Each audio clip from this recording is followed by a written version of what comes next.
और हम क्यों माने किसी की बातें? हम भाई, हमारा डायरेक्ट रिश्ता हमारे भगवान से, हमारे गुरुदेव से है। हम आत्मा है, वो परमात्मा है। आत्मा और परमात्मा के बीच में दलाल की आवश्यकता क्यों? किसी एजेंट की आवश्यकता क्यों? कोऑर्डिनेटरों की आवश्यकता क्यों? गुरु के परिवार की आवश्यकता क्यों? भाई, हमें क्या जरूरत आन पड़ी है उनकी? भगवान ने हमें क्या चीज नहीं दी? गुरुदेव ने हमें सुमरण नहीं दिया क्या? तीनों समय की आरती नहीं दी क्या? सत्संग नहीं दिया क्या? चिंतन मनन करने के लिए दिमाग नहीं दिया क्या? रोजी रोटी के लिए काम धंधा नहीं दिया क्या? उनकी महिमा के लिए शब्द बना के नहीं दिए क्या? मुंह में जुबान नहीं दी क्या? हमें गुरु के कलयुगी परिवार की, कोऑर्डिनेटर की आवश्यकता क्यों है? किस लिए है? यदि आपने अपने गुरु को परमात्मा के रूप में मान लिया, तो शब्द रूप में पहचान लिया है, तो त्रेता युग में भगत प्रहलाद के ऊपर कितनी आपत्ति आई, उसने किसी का सहारा नहीं लिया, किसी का भी सहारा नहीं लिया। अगर वो किसी का भी सहारा ले लेता तो परमात्मा उसकी रक्षार्थ नरसिंह रूप में प्रकट होके नहीं आता। गुरुदेव ने बताया, सिद्धम सिद्धा, डायरेक्ट अपने भगवान से कनेक्शन जोड़ो, बीच में कोई दलाल नहीं। उस प्रहलाद भगत की दृढ़ता को देखकर उसने कहीं अरदास नहीं लगाई, ना किसी कोऑर्डिनेटर के माध्यम से, ना किसी और के माध्यम से, ना किसी रिश्तेदार के माध्यम से। बस अपने भगवान पर विश्वास रखा उसने कि जो भी करेगा मेरा परमात्मा करेगा, और उसके विश्वास को देखकर परमात्मा खंबे से प्रकट हो गया। मीराबाई ने कोई अरदास नहीं लगाई किसी से अपने परमात्मा के अलावा, किसी से कोई रक्षा की गुहार नहीं की। उसके विश्वास को देखकर परमात्मा ने जहर को भी अमृत बना दिया।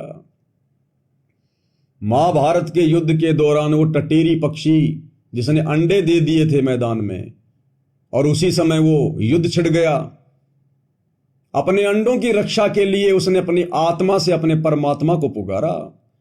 वो तो जानती भी नहीं थी कोऑर्डिनेटर कौन होता है, गुरु का बेटा बेटी कौन होता है, रिश्तेदार कौन होते हैं। वो आत्मा ने पुकार करी, उसको तो पता भी नहीं था भगवान कौन है। उसने आत्मा से पुकार की अपने परमात्मा को, और परमात्मा ने इंद्र के हाथी का घंटा 88,000 मण का तोड़कर और अंडों के ऊपर डाल दिया। अग्नि बाण छूटे, करोड़ों योद्धा मर गए, जमीन भी राख बन गई अग्नि बाणों से, लेकिन उन अंडों को आंच तक नहीं आई, क्योंकि उन्होंने डायरेक्ट संबंध अपने परमात्मा से बनाया था। बीच में कोई दलाल, कोई एजेंट नहीं बनाया, जैसे वर्तमान में संगत कोऑर्डिनेटरों को, गुरुजी के परिवार को अपना एजेंट बना रही है, अपना दलाल बना रही है। उस कुम्हारी के आवे से जिसमें मटके पकाने के लिए उन्होंने आग लगा दी थी, और बिल्ली ने अपने बच्चे वहां पर रख दिए थे, और उसके बाद जब बिल्ली ने देखा कि भाई यहां तो बहुत भयंकर आग जल पड़ी और मेरे बच्चे तो अंदर हैं मटके में, उस समय कौन बचाने वाला था? उस बिल्ली ने क्या किसी इंसान से मदद मांगी? अपने दूसरे रिश्तेदारों के पास गई थी। उस बिल्ली ने आत्मा से पुकार की, परमात्मा से। वो कुम्हारी, उस कुम्हारी ने भी जब देखा कि बिल्ली रो रही है, चिल्ला रही है, वो भी समझ गई कि इसके बच्चे अंदर हैं, और भाई अब तो हमारे बस से बाहर की बात है। उस कुम्हारी ने भी अपनी आत्मा से, परमात्मा से पुकार करी। हिरण्याकुश राजा से पुकार नहीं करी। उस समय हिरण्याकुश कहा करता था, मैं भगवान हूं, मैं परमात्मा हूं, मैं जो चाहूं सो कर दूं। लेकिन कुम्हारी को पता था कि जो काम परमात्मा कर सकता है वो यहां का राजा भी नहीं कर सकता है, और अब इस बिल्ली के बच्चों को बचाना तो यहां के किसी महाराजा के बस की बात भी नहीं है। अब तो परमात्मा ही कुछ कर सकता है। उस कुम्हारी ने भी परमात्मा से अरदास की। वो विष्णु को अपना भगवान मानती थी, और उनके विश्वास को देखकर परमात्मा ने बिल्ली के बच्चों की रक्षा की। उस भयंकर आग में सारे मटके पक गए, लेकिन एक मटका वैसा का वैसा रहा, कच्चा का कच्चा। किसकी शक्ति से? भगवान की शक्ति से, परमात्मा की शक्ति से, गुरुदेव भगवान की शक्ति से। आंच भी नहीं आने दी। ये उदाहरण परमात्मा ने पेश किए आज से पहले। आज वर्तमान में आप और हम कलयुग की पिछली पीढ़ी वाले भक्तों को दृढ़ विश्वास करवाने के लिए कि अगर तुम मेरी शरण में रहोगे, पतिव्रता पद पे रहकर भक्ति करोगे, गुरु को परमात्मा मानकर भक्ति करोगे, किसी अन्य में कोई आस्था नहीं रखोगे, संसार से कोई उम्मीद नहीं रखोगे और मेरे वचनों में चलोगे, तो मैं भी उस कलयुग की बिचली पीढ़ी में अगर तुम्हारे ऊपर काल की तरफ से, तुम्हारे किसी पुराने संस्कार की वजह से अगर कोई संकट आना होगा, मृत्यु आनी होगी, तो तुम्हारी भी उस समय ऐसे रक्षा करूंगा जैसे महाभारत के युद्ध में टटीरी के अंडों की, उस आवे में बिल्ली के बच्चों की, जहर से मीराबाई की और हिरणाकुश अन्यायी राजा से परमात्मा ने भगत प्रहलाद की।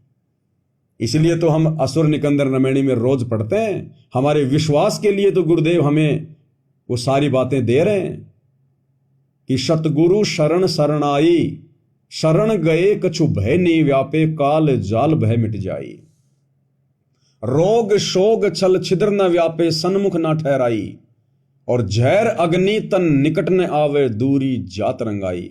जहर और अग्नि भी गुरुदेव कहते हैं मेरा भगत का बाल बाका नहीं कर सकती, जहर और अग्नि भी। इसलिए तो दास कह रहा था परसों के वीडियो में, गुजरात के अहमदाबाद में जो एयर इंडिया का विमान हादसा हुआ है, 241 लोग जल के मर गए जो विमान के अंदर थे।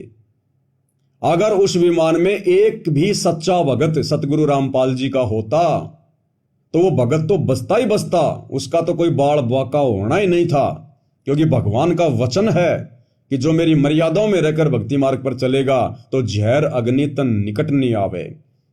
हो सकता है परमात्मा पूरे के पूरे विमान को बचा लेते, उस एक भगत के कारण परमात्मा उन सब की रक्षा कर देते, सब की रक्षा। इसलिए भक्ति जरूरी है, सतगुरु की भक्ति जरूरी है, शास्त्र अनुकूल भक्ति जरूरी है। भक्ति तो वो सारे ना कर रहे थे। उस विमान में जितने भी लोग सवार थे, कोई विष्णु का भगत था, कोई श्री रामचंद्र जी को मानता था, कोई श्री कृष्ण जी का था, कोई माता जी का पुजारी था, किसी ने प्रेमानंद को गुरु बना रखा था, कोई बागेश्वर वाले के जाता था, कोई अमरनाथ जाता था। बिना भक्ति के तो इस कलयुग की पिछली पीढ़ी में कोई आदमी रह ही नहीं रहा। 1% कोई निर्भागी होंगे, अन्यथा बिना भक्ति के तो कोई आत्मा इस समय रह नहीं सकती, क्योंकि यह भक्ति युग है। लेकिन किसी की रक्षा नहीं हुई, क्योंकि उनके पास में सत भक्ति नहीं है, सच्चे गुरु की, समर्थ सतगुरु की उनको शरण प्राप्त नहीं है। इसलिए दास कह रहा था अगर एक भी व्यक्ति उस विमान में सतगुरु का सच्चा भगत होता तो परमात्मा उसकी तो रक्षा करता ही करता, पूरे विमान के यात्रियों की भगवान रक्षा करता, पूरे विमान के यात्रियों की।